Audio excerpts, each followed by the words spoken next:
Okay. We've started. We've started? We've started. We've started. We've started. I'm the Fro. And I'm the Freckles. This is episode 6. We're Wow. up to 6 already? We're up to 6 already, man. And we've been getting your likes on TikTok and getting comments from the fans, so it's been really cool. Ooh. Wait, we got comments?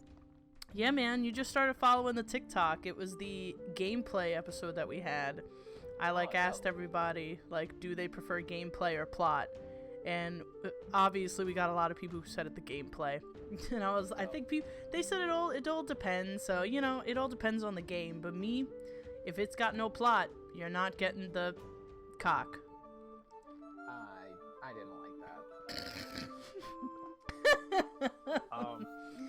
So I have some sad news. Oh no, what happened? I have failed you and the 5 people that actually listen to this. What is it? What happened? Well, we said at the end of the last episode, or in the middle of the last episode, whatever it was, that I would watch a handful of animes throughout the course of the week. Yeah. And then I would give you my recap on them in the beginning of this episode. Yeah. I forgot that this past week was also WrestleMania. Oh, okay, that's understandable. And it lasted approximately all week long instead of just the weekend like it normally. Damn, really? It was a week-long event this time? Pretty much. They did the Hall of Fame stuff on They started on Tuesday. So Tuesday till Sunday, I was pretty much glued to WWE life. Damn, son, that's crazy. Yeah. But so I have failed the fans in that capacity, but I will make sure to do it for next podcast. Hey man, that's fine. I was wondering, because we share the Funimation, and when I gave it to you, and I'm looking, and I'm like, he only watched Fire Force. Interesting. Interesting. I finished, what was on it, because I only had, I think maybe, 5 or 6 episodes left. Because that's all that wasn't on Hulu. Okay. But it was on Funimation, so I was like, okay, you know what? It's 5 episodes. I'll watch one a day. And that's literally all I did. It was one a day, and then the rest of my time was wrestling. But this podcast, we're gonna talk about one of our other favorite things. Not anime.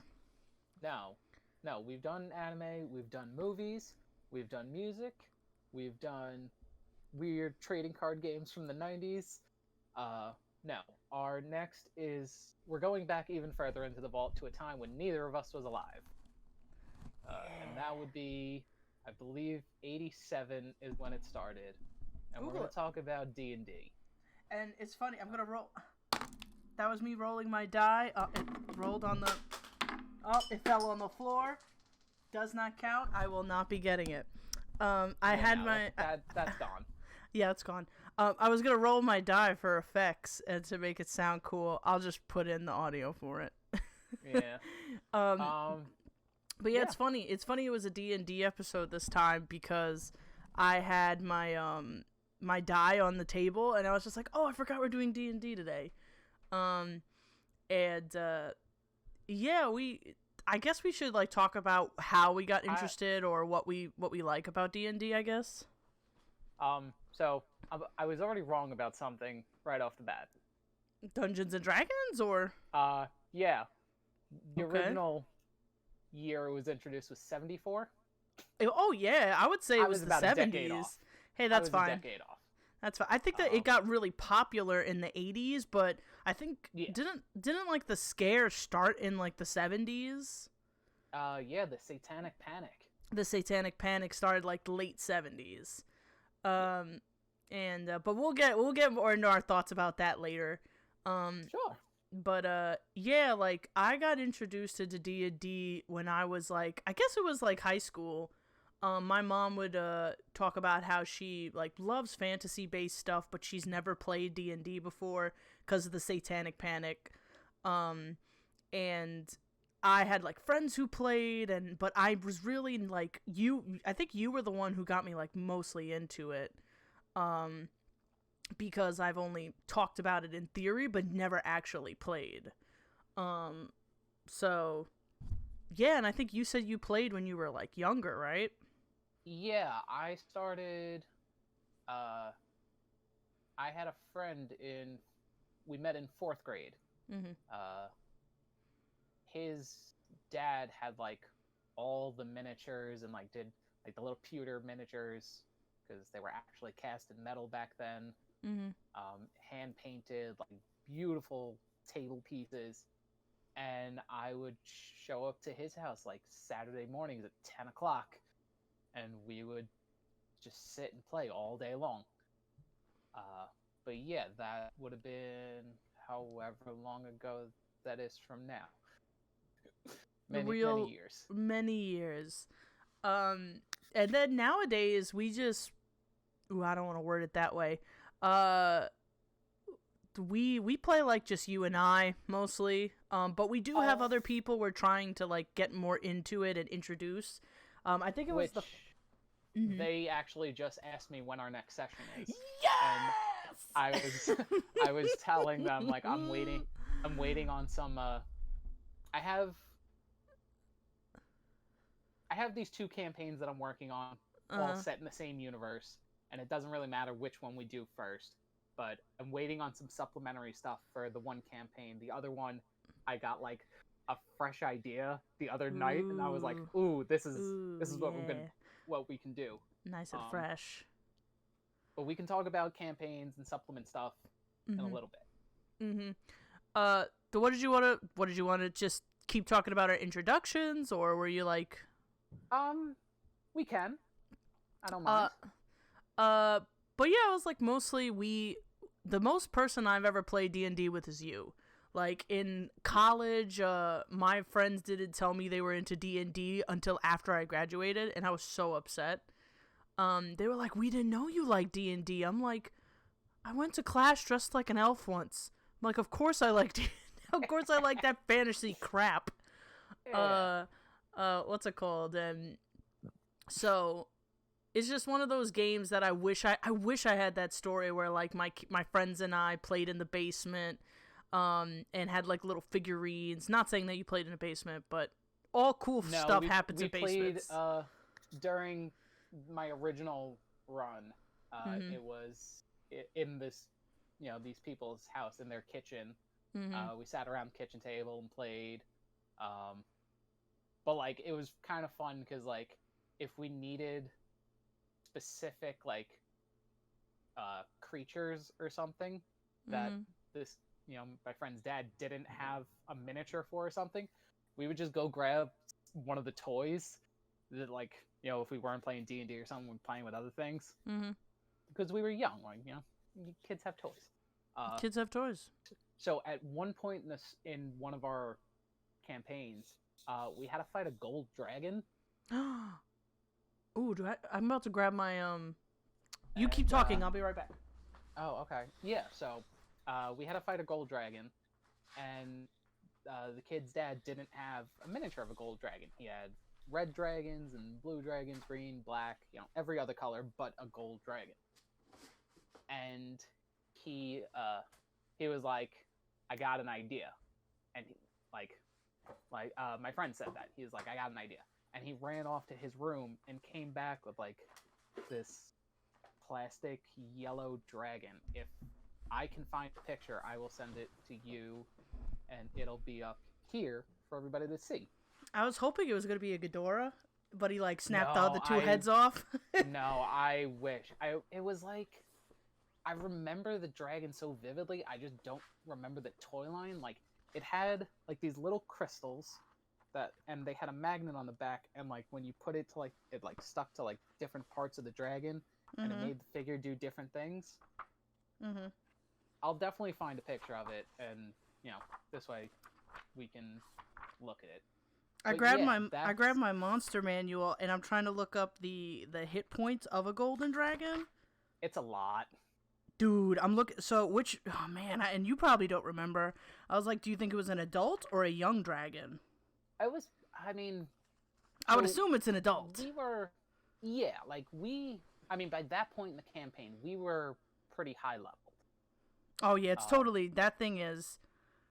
That thing's got an armor class of 20, hit points of 256. Oh lord, Jesus, get that out of here. I'm looking, and I also have the original manual from.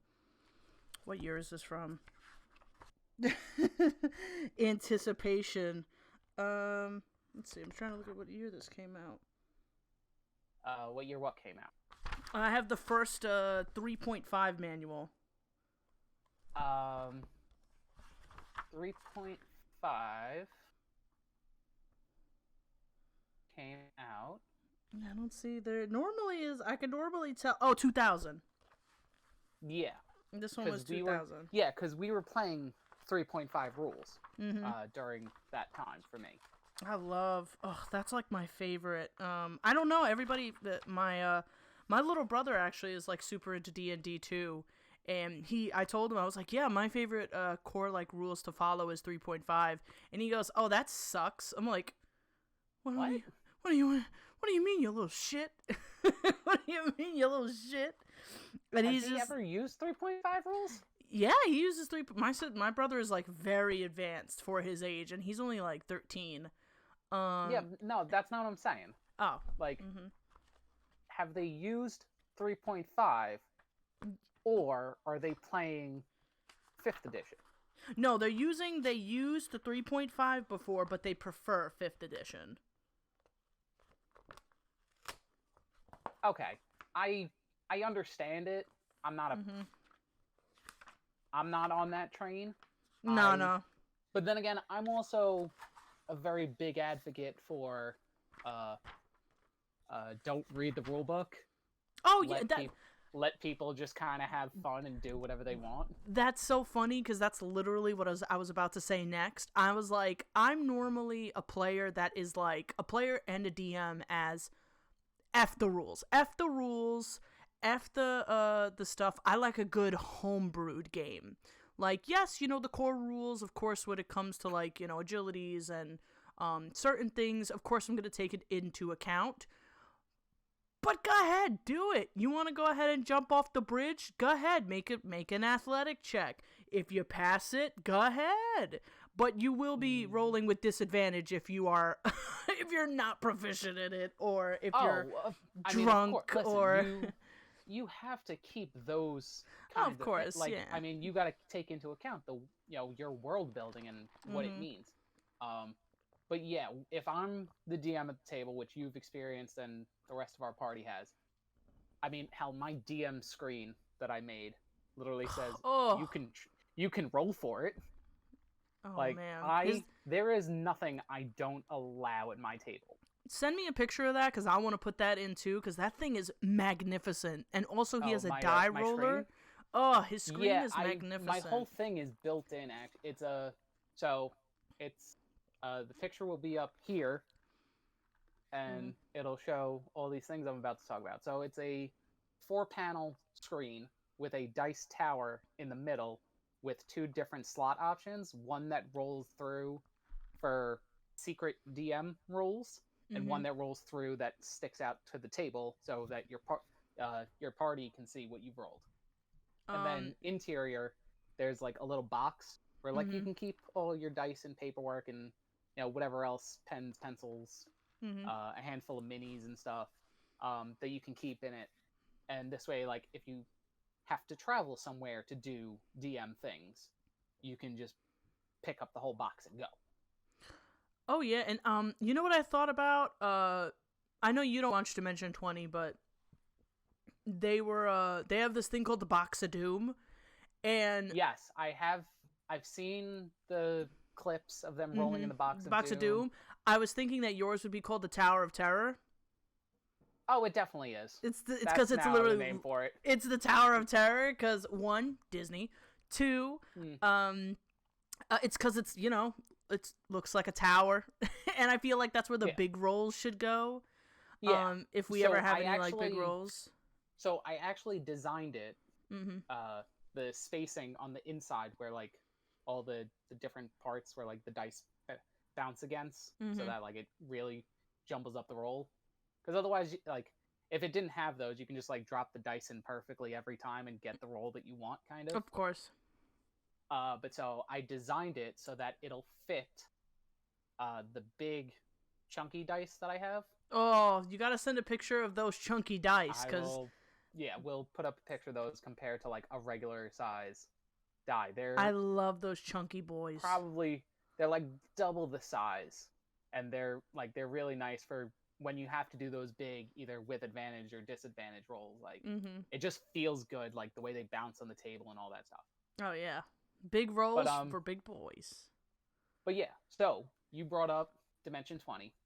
So yeah, it was just the tower of that's what I thought. I was like when I was watching it, because they just like released a new one, a new season, and I was just like, yeah, they got the box of doom. I was like, oh yeah, Stevens is totally the Tower of Terror.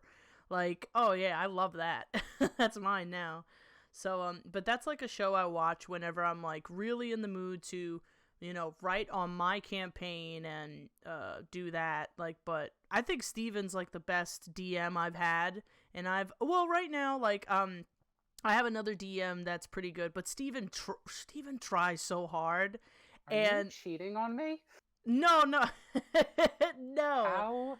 How dare you? No, but Steven really puts his all into it. And I love when he tries to do like voices, because some of them sound familiar. Oh, they're I He I tries. I am by no means an actor, a voice actor, anything. I've got like maybe 3 different voices I can do, and they all kind of blend into each other. And they're So good. well, at some point I forget what the character I'm doing is. So the voice just goes away, and then it's like, oh crap, I need a voice for this. So I pull a different one, and now all of my characters have all 3 voices. Hey, Like, no, oh my goodness, my favorite. We've played a lot of campaigns together, but my favorite is gonna be Strange Alfred, the bard from the music shop. yeah, he's Strange he Alfred. he was an original character that I made. Oh man, he was great. So he's kind of based on Weird Al Yankovic being the bard doing weird stuff. It was so funny. I love But that one. I like originally he was just going to be an NPC, which I mean he still is, but I have since made him a character sheet. Get out of here! I didn't know this. So I made him a character sheet, and if I remember correctly, I figured out a way using like the lowest number of levels possible. Mm-hmm. I got him to be proficient in everything. Everything? Yeah, like every skill he has a proficiency in. He did there is some multi-classing going on. Okay, understandable. Yeah. Just to get that. But I still think he may only be level like 9. Oh Jesus! Only level 9? Like I think. but again, it's like 3 levels in this class, 4 levels in this class, and another 2 levels in this class over here. But like, he's a super low level, but he's proficient at everything. Oh, yeah. If he's I just realized that if he's multi-classing and he's only a level 9, I'm like, that's crazy. It's like, that's pretty wild. I just thought about that. I was like, well, hey, if I know not to fight him. But I want to get more. Oh man! And then there's this really cool mechanic that Steven did. In one of our campaigns, we went to Strange Alfred's music shop. He had like these scrolls based off of songs from Rock of Ages, and I think I got Heat of the Moment. And that one is advantage on initiatives, advantage rolls on initiatives. Yeah. And that's like super, like Steven has really fun ideas, like really great ideas. Yeah, I prefer a lot of homebrew in my game. Yeah, it makes it more fun, and and it opens up the world. Obviously, there have been times where I've got to be like, it doesn't fit the aesthetic of the world, or okay, give me 5 minutes, let me kind of change some things for the future so that this can work. Oh yeah, because I feel bad saying no to my players. Mm-hmm. I think I think as a DM you should try your best not to say no. Like I've seen so many videos of like how to be a good DM, because you get anxious. Well, I do when I'm brewing like my first game, and it's like every DM will tell you, don't say no to your players. Like, just don't say no. Try your best not to say no to anything. And I think that makes a really good campaign. It makes it more open for imagination and choices. Especially like if you have like our group. Mm-hmm. We have, I mean, I've been playing, now over a decade. Like I said, since 4th grade. I'm now 7 years out of college. Like, it's a seasoned veteran. Yeah. But again, there was many years where I didn't play, but I've always been into that fantasy stuff. Mm-hmm. We have you, who, again, you're still a relatively new player to the game. Mm-hmm. Even though it's been, what is it, 5-6 years? I was going to say 5-6 years.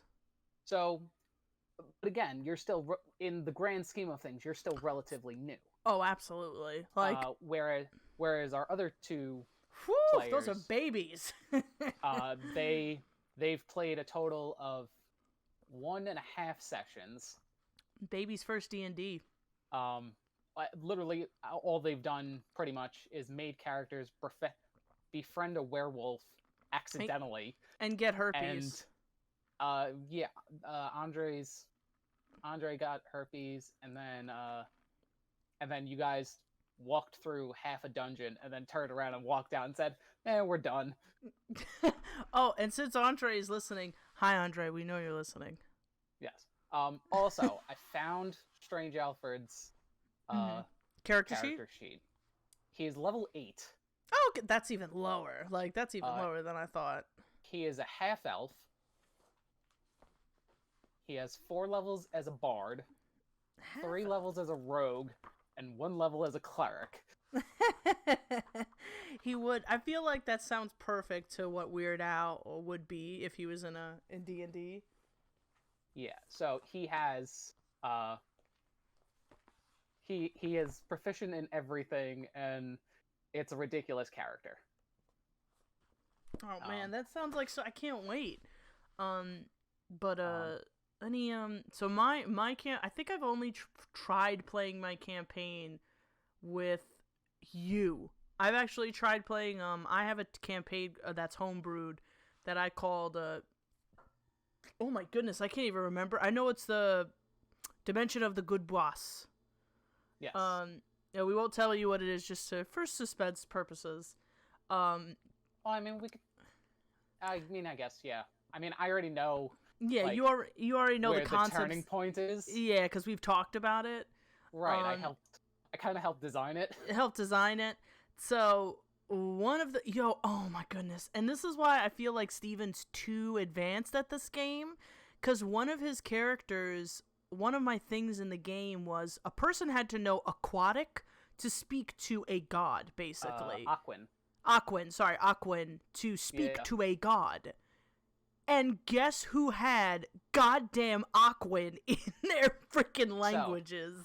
So, much like I said earlier, I like to homebrew, which, I mean, that includes races, classes, game mechanics, game elements, all this stuff.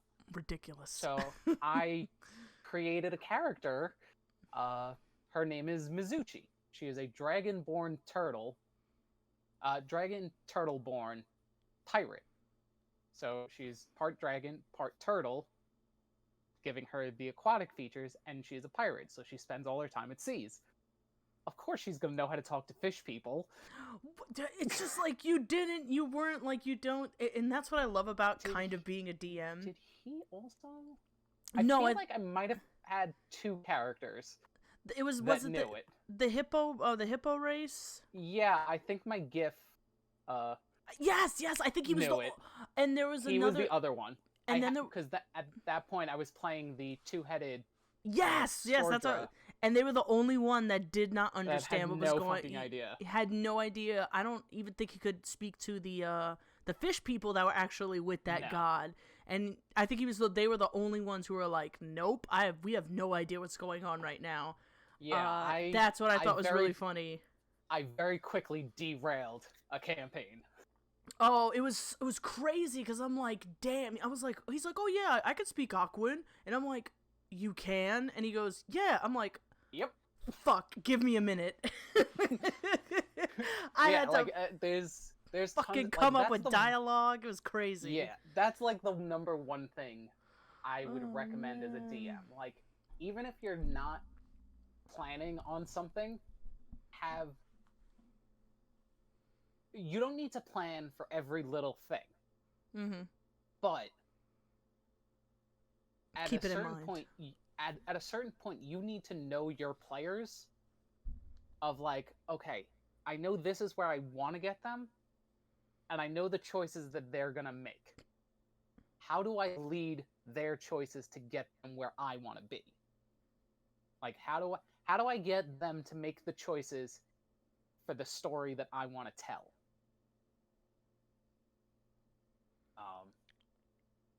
And that's kind of how I write my campaigns.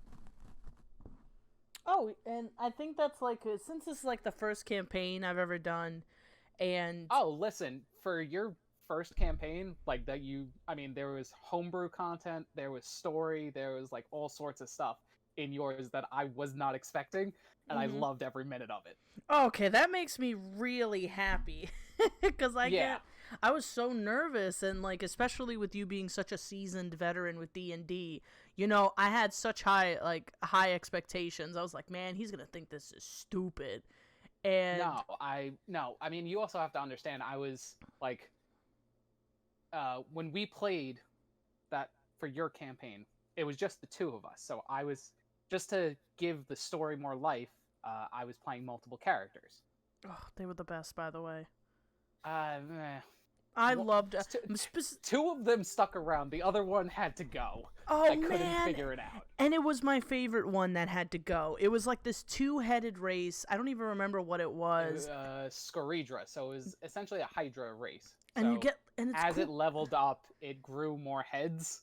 So you basically, instead of like cutting off a head, it just, as you level up, it gets more heads, and each head has its own personality, and it grew to be too much for me.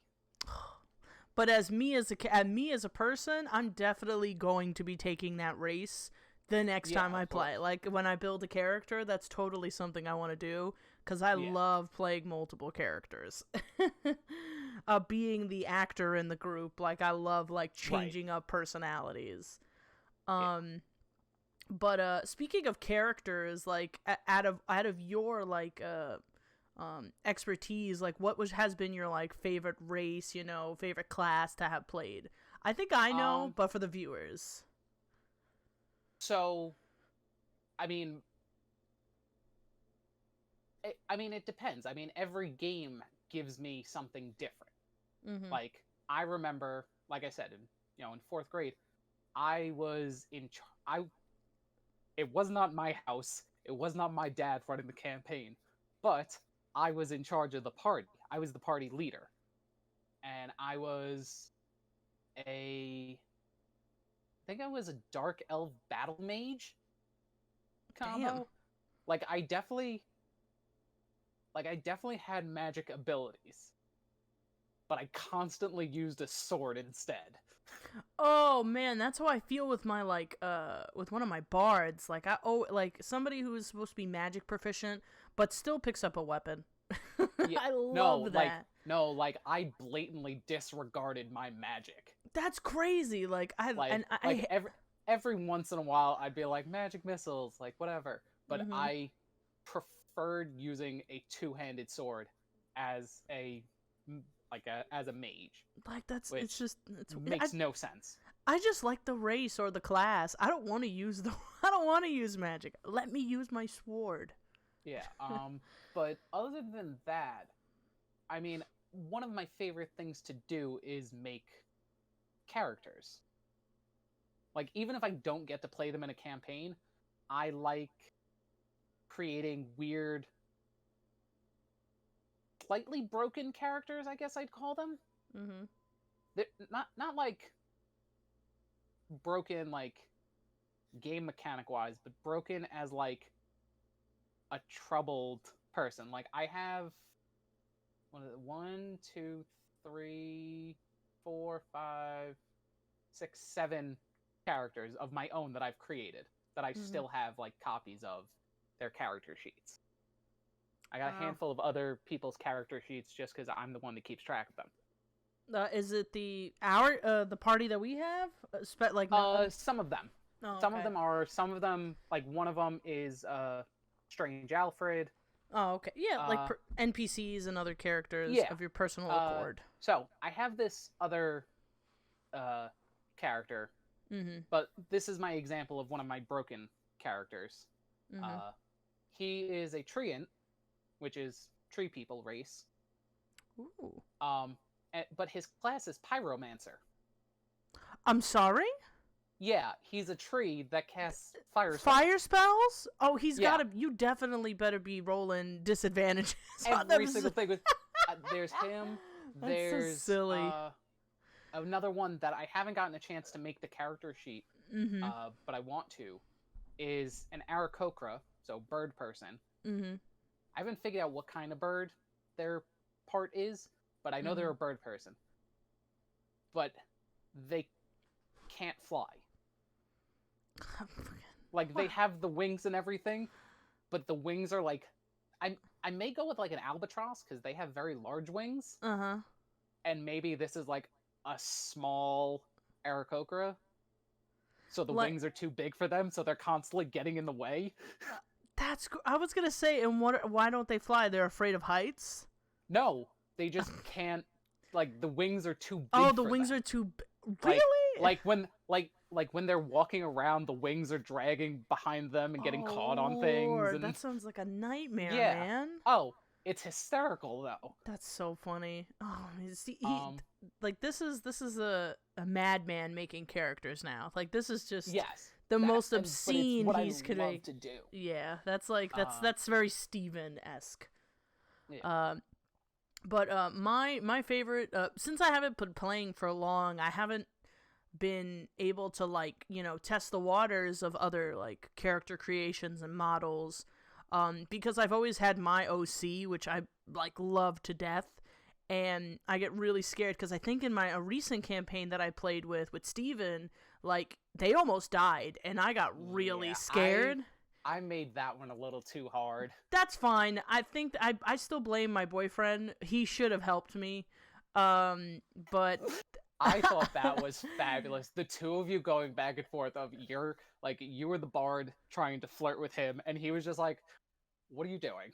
Get away from me." I'm trying. Oh man, we'll wait real quick. We'll talk. I want to talk about that one. So my boyfriend's character is a gargoyle named Goliath, based off of the character 90s from the 90s cartoons from Gargoyles. Yeah. And he is he a barbarian? I think he's a barbarian class, right? Yes. Barbarian class. We made him a barbarian, yes. And he's very religious. Yes, and he to Gargoyle Jesus. To Gargoyle Jesus. He's stoned up for... That was a thing. And he's stoned up for your sins, and that is the funniest. I just loved that playthrough that we did. That was my favorite. It was very good, and it was really fun. Want to do more, especially like with his character. Like, I really want to play more with. I want to get so much into his character's backstory. Me too. Like, we were talking about it the other day, and I have to put it down. But he was telling me that he doesn't fly. So here's another character. He can fly. He has he has wings. He has wings, but he does not use them because his backstory is that his wife ended up passing because they were flying too high, and it became she was really close to, you know, the sun, and the sun was coming up. She ended up becoming stone in midair and fell. Oh, that's tragic. I love Yeah, it. I know, right? Like, he's, oh man, he's like a writer too, so he likes to write stories. Yeah. So he's gonna build this character. This character's Oh, gonna be I'm great. so excited. So yeah, that's another thing with Gargoyle Race. They become stone once, like, it becomes morning. So Right. when in our campaign that we played with Steven, it was mostly nighttime, and whenever we rested, it had to be the morning. So we couldn't do any missions until the nighttime because of his race. And it was so cool. Like, it's such a cool mechanic to take into consideration. Yeah, I mean, it also, like, we kind of got lucky with that. Yeah, we did. Because of the way I designed that session. Mm-hmm. Like, I used it as essentially the backstory for one of my other characters. I made it so that, so I made this character, his name was Adam Evernight. Well, it is Adam Evernight.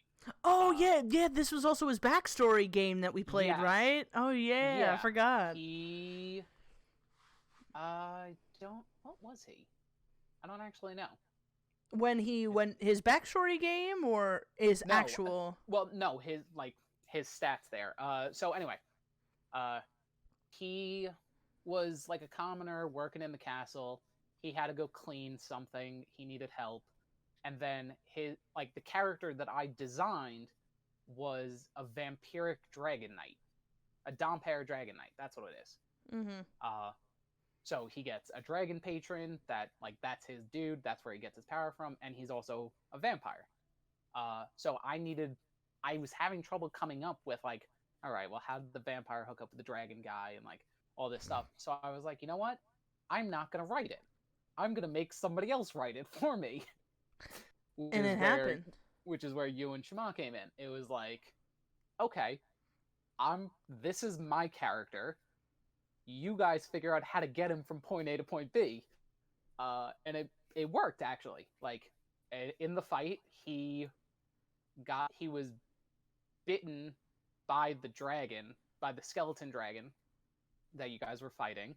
Mm-hmm. And he almost died, but the venom, because the dragon was a skeletal dragon, so he has, necrotic damage. Mm-hmm. It turned him into a vampire, while also making that skeleton dragon his patron. Perfect. You're welcome. And it was really cool. That was so and that one was really fun, and like that's again, Steven doing unique shit to make like really cool story building, world building, character building. Like, that's what you get when you're like really good. I'm telling you, Steven's really good at what he does. And maybe someday we could get like fans to get involved and be able to do like a listen. If do a you big want to be a part of one of our sessions, let us know in the comments, and we can figure out how to set something up. Oh yeah, definitely. Do it when everyone's available. Time frames. That's the one thing about D&D. It's just time frames. It's timing. Yeah, it gets rough. I mean, who's working now? Whenever. But the one before I was gonna tell the whole story about Shema and the fun campaign that we had. My favorite to play is always a bard, because a bard, specifically the characteristics, of a bard is like my personality. If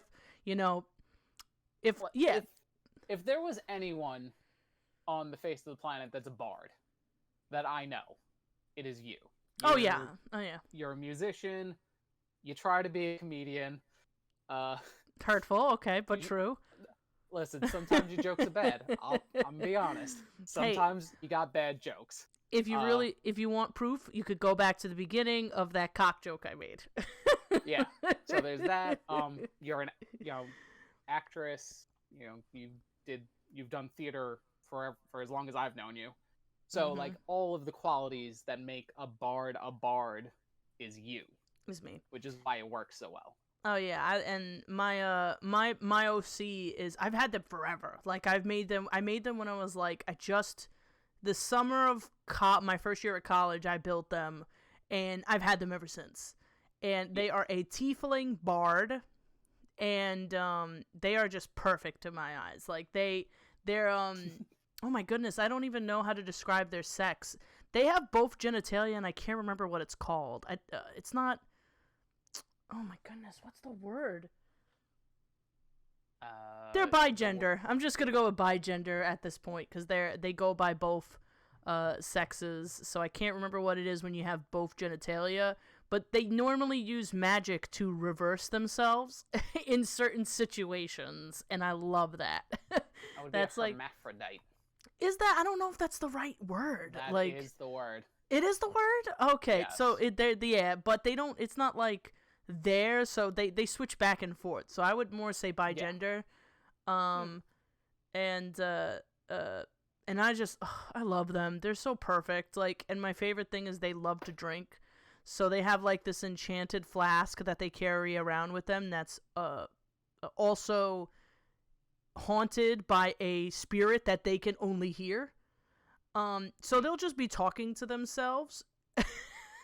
And people think they're talking to themselves, but they're not. They're talking to the flask, and the flask is never empty. So it could be filled with like any liquid because that's its benefit, but it comes with the curse, which is the spirit that haunts it. Get it? Spirit? It's a flask? Yeah. Okay, bad. Very good pun. Hey, it's a good pun. Hey. I'm going to put a laugh track here because fuck you. Of course you are. Fuck you. But yeah, but recently, with Steven's last campaign, they almost died. So that really, like... I don't think they almost died from being drunk, though. No. They almost died from dying. Yeah. From being stupid. And I still blame Shema for that. And if you're listening to this, I still blame you. And so that put the fear of God in me. And I was like, okay, I could lose this character. And also other videos I've watched with DMs, they're like, hey, don't get attached to characters because when they die, it's going to hurt. And these people are not real. I think these people are not real. Now, I don't feel that way. I think, personally, what happens, let's say in one of my games, if your character dies, they're not dead. Well, that version of them is dead. What's going to happen is we're going to take that exact same character sheet that you know how to play and you like, unless you want to make a new character and you're killing them on purpose for whatever plot-based things going on in your mind. What's going to happen is we're going to take your character sheet and we're going to erase whatever the character's name is on top. And maybe parts of the description. And we're just going to write in a new name. And it's like, well, we meet this other tiefling bard at the bar, at the tavern the next day. And they seem like a swell person. We're going to bring them along in our party. And that's how you get to keep playing the same character forever. Well, that's great. It was specifically with you. I knew you would come up with some way to be able to at least keep the character, but what scared me was like, I'm not going to always be with Steven. And if my character dies, this character's dead. Like, I can't play this character again. Especially with this DM. You also shouldn't be playing the same character across games. I want to, though. You guys, I really love... So I love my character. You can play the same character. You just can't use the same character sheet. Is what I'm saying. Like, if you go up a level in my game with me, you can't take that level over to your other DM game. Like, whatever level you left them are, that's what level you are. Oh, yeah, no, so I know. Even if they die in that game, they're still alive in my game, or vice versa. I know, it's just like when I go to, like, I guess it's just a mind thing with me. I'm just being stupid, but it's just because I care about this character. So it's like, it's basically them dying in another life when I play with another DM. I have no attachment to any of my characters. That's crazy, Steven. You're just like a god. Mainly because I have so many. I keep making new ones, so it's like you can't take whatever. attached. I made you. I figured out your backstory. I know where I want your personal growth to go. If I play you, cool. If not, whatever. I got you on the back burner. But I've got probably like every few weeks or so, I come up with a new character idea, and after about 10 or 15 minutes of thinking on it is when I decide whether or not to make a full character sheet. Oh yeah, it's because like I've had tons of ideas where they're just like, that's too much work. Like I can't build that character. And that's what I started doing now. Like I'm trying to build more characters. Like I played with you my other character Freak, and with other people I've been like trying to like play with Freak and play, which is a Freak Luke Water. Oh, my OC's name is Quintum Perfectum, which is the perfect note in Latin. And like these characters I'm starting to play with more because I don't want to keep doing an OC. I have a Goliath I'm trying to make and a monk I'm trying to make. So it's just trying to make more and more characters just to, like you do, like so I don't grow attached to these characters and get scared when they die. Well, any campaign you're going to get scared if your character's going to die. Like right. Of course. Yeah, any campaign. So it's gonna stink to have to rebuild a character, especially with a DM who's not like Steven. Like, just slap a new name on it. Other DMs I've spoken with, they're like, yeah, if your character dies, you have to create a whole new character. I'm like, okay, understandable. So, yeah, it's just, I'm just so sensitive. I'm just a sensitive being. But yeah, like, my favorites are always to play the bards because I feel more comfortable. It's more personal with a bard. And those are like, but those are normally, that's like the only class I've ever played like wholeheartedly. But I'm just getting used to playing a wizard, and I realize I thought I should have picked a cleric, but a wizard has more, battle spells and, fighting spells, not really a lot of healing spells. And I kind of thought that's what a wizard would be, but it's not. No, it's not. I should have went with a cleric. Yeah, I mean those are kind of the,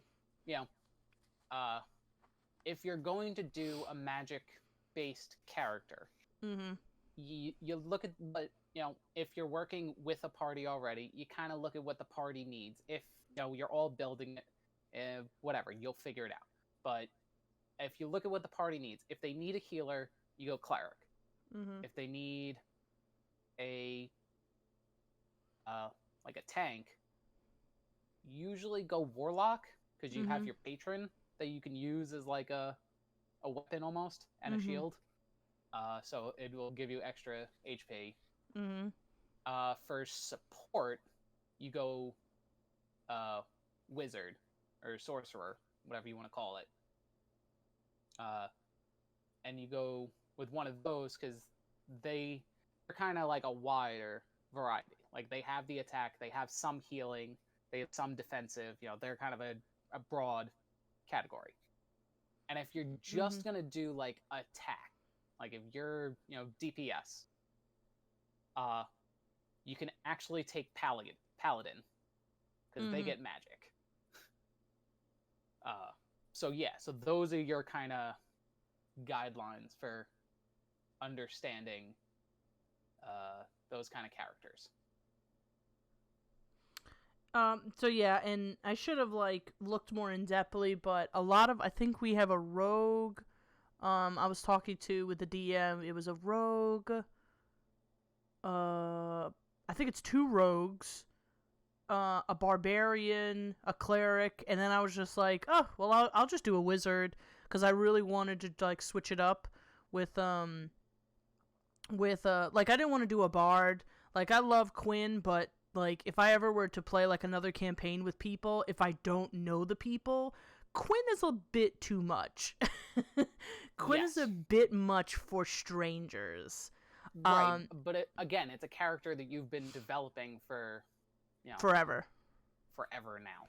Yeah, like, so if I play that's how I am with Rex Starjacker. Oh man, we didn't even talk about him yet, bro. No, I don't even have a character sheet for him anymore, which is kind of upsetting. Oh, Uh, we've been working on him forever. Like he's been my guy since I got back into D&D. Uh, he's he's essentially a Stegosaurus. I found a Saurial class as player class or player race, sorry, and I the way I describe his character is he's a cowboy Sith Lord, which in the context of D&D makes no sense, but uh, he's he's very much got yeehaw energy, but he's evil, and he uses like chain whips instead of actual bull whips, and he uses guns instead of like he'll instead of like a gun for a cowboy, he'll use a crossbow to fit it into D&D instead of, you know, that's kind of where he is. But I've been working on him for probably about a decade now. Oh yeah, and I've never gotten to play him. That makes me so upset to this day. I don't mind it because it means I can shoehorn him into other plots and it'll make sense. I just want to make a campaign where he's going to fit so bad. And I think I want to do one that's in space, but it's going to be really hard to like put together cuz it would well, you can take elements from like Warhammer and stuff. No, that's true. And those are all spacey. Yeah, spacey thing. But honestly, I would love just to do like a regular campaign with him in it, and just like everyone is super like, fantasy based, like magic, and he's the only one that pulls out like these whips and a gun. Like, yeah, I kind of want that. That's kind of his whole bit. Like like everybody else is like, I have a bow and arrow, I've got a sword, yeehaw, I've got pistols and a whip. What you want to do about it? Yeehaw! Like, that's the character. And that's what I really want. Like, I don't want to change the environment. Like, I want to keep it like, okay, we're going to go to the king and we're going to try to save the king. Yeehaw, here's my gun. And people are like, whoa, what is that? What is that? Like, that's what I want. And I feel like I want to do more DMing because you have such good character builds. And when I was DMing, I just had a lot of fun with everybody. So if it ever comes down to it, like talking about this, watching my Dimension 20 again, I'm gonna get back into like building my stories. It's just a lot, and God bless you, and bless you. I coughed, yeah. You scared me. And other DMs who do this and like come up with campaigns every time, because it's a lot. It's a lot. I mean, it's not so much coming up with different campaigns every time. It's coming up with different sessions.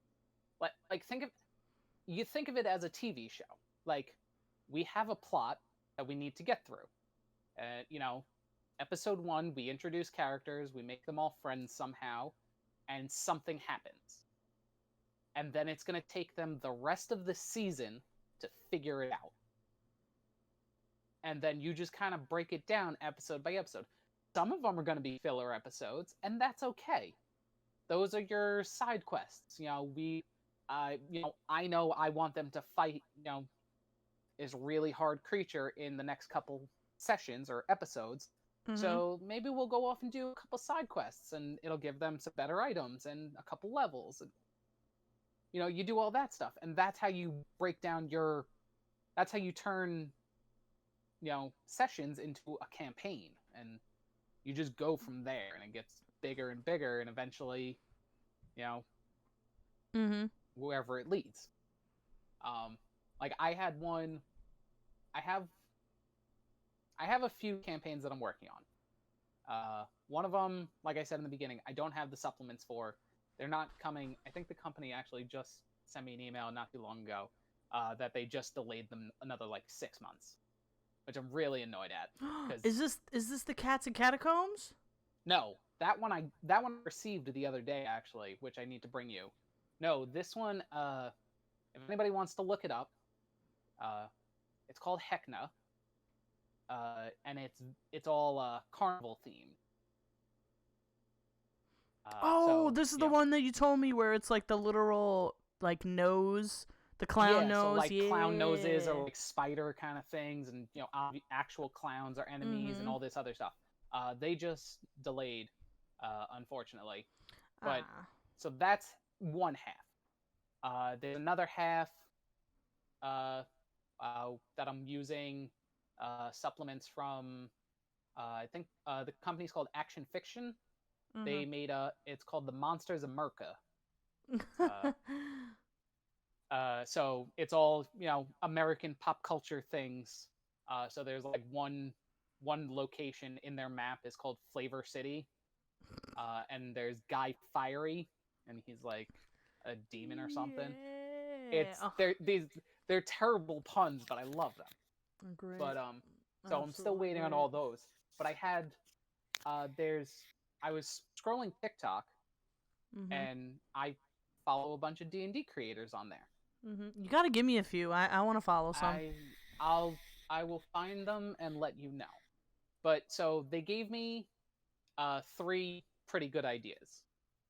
The first one, I think I mentioned it to you already, but we'll mention it on the show, is after you have your players roll up characters, you then have them roll a D10 and a D100.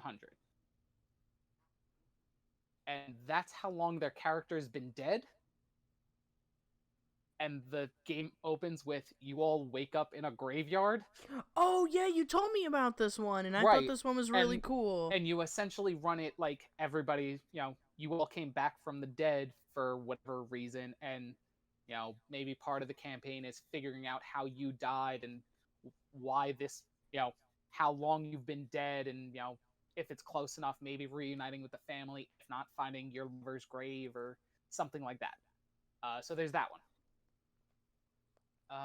Another one was, which I wanted to mention to you, is you have everybody in your party make a druid. Doesn't matter what they actually want to play. You make them a druid. You get them wherever in the story to where they can have an animal companion. And then the druids get kidnapped. What? And your party has to spend the rest of the campaign as the animal companion. Oh, that's great. Oh man. Yeah, I figured you could use that. It's a really cool concept. I wish I had the creators who gave these things so I could give them credit, but I don't. If anybody knows who they were, let us know. We were more than happy to give credit where credit is due. I did not come up with these. Oh, and then there was another one that you got from I think it was from Drawfee, I think you said. And so I want to talk about that in a minute. I have one more concept that I got. And it was the run that I've been wanting to do for a while, which is a Kingdom Hearts style D&D campaign, where Chernabog, the big bad guy from Fantasia, has stolen Mickey's magic, and and what happens is you need to go to each of the Disney worlds and find a piece of Aladdin's lamp, put them back together in you need to melt them back together in the Black Cauldron from the movie of the namesake, using Maleficent's dragon form's green fire, because that's the only thing that will get hot enough to melt all the pieces back together in order to get a wish from the genie to be able to defeat Chernobog. Oh my But goodness. So I've actually been working out this one further. Like, I mean, the TikTok was only what, a minute long, so I've been working on it further, trying to parse it out. Like, okay, we can go to this movie and fight this villain, and go here and do this, and all this stuff, and just turn it into like a full Kingdom Hearts themed run. Mm-hmm. But so those are the ones that I found from TikTok. They're very good. Like I said, if you know the creators that made them, let us know. Share them with the rest of the group, and we'll be more than happy to do that. But you just brought up a game from the YouTube channel Drawfee, which they're, as the name states, a drawing channel. You don't usually think of that as D&D, but they've done a few essentially Dungeons and Dragons with drawing type things now that you can find on YouTube if you just go to their YouTube channel, which is Drawfee. I think Drawfee Show, maybe? I don't know. It'll be in either in the description or here on the screen in a card or wherever it may be. Mm-hmm. But they, on one of their streams recently, the one of the hosts of the show, this guy Jacob, he created a game called You Awaken in a Strange Place. It's essentially a tabletop RPG, but everything is made up on the fly in that session. Like, you show up to the table completely unprepared. That's game master, players, everybody. Everybody shows up unprepared. He's according to his things, it's for 4 players. You know, you play with it. If you got 6 people, you got 3 people, you fudge it around and you make it what you want. But all you'll need for the game is 2d6. Just, this is for you when you're editing this. Mm-hmm. Just put a link to the place where this. I will send you the proper link to where I downloaded his PDF from. This way he gets the credit for it. Man, you're going to be sending a lot of things this week. I'll be waiting. Yeah, it's fine. I'll be waiting for these. Just make sure to send me a list of things that I need to send you, because I'm not making one. Dude, honestly, you're lucky. I'll probably give you half the list. I'll have to go. That's fine. I'd have to listen through this and then send you the list. Whatever. But we're fine. at, do it twice. We're at like an hour and like 5 minutes now. We could do a part 2. We could do a part 2 of D&D. Yeah, let's do that then. All right. So that's come back for the exciting conclusion of part 2 of Dungeons and Dragons. Yeah. If you want to play D&D with us, oh yeah, that too. Let us know, because we got a tabletop simulator. Yeah, I've been trying to set us up on Tabletop Simulator so that, you know, we can all be socially distanced at this time, but still be able to play together, which would be real nice. Mm-hmm. It's really cool. Next time we'll talk more about this game that one of the loveliest people that I follow on the internet, Jacob Andrews, made. Yeah, we will. Bye. Bye.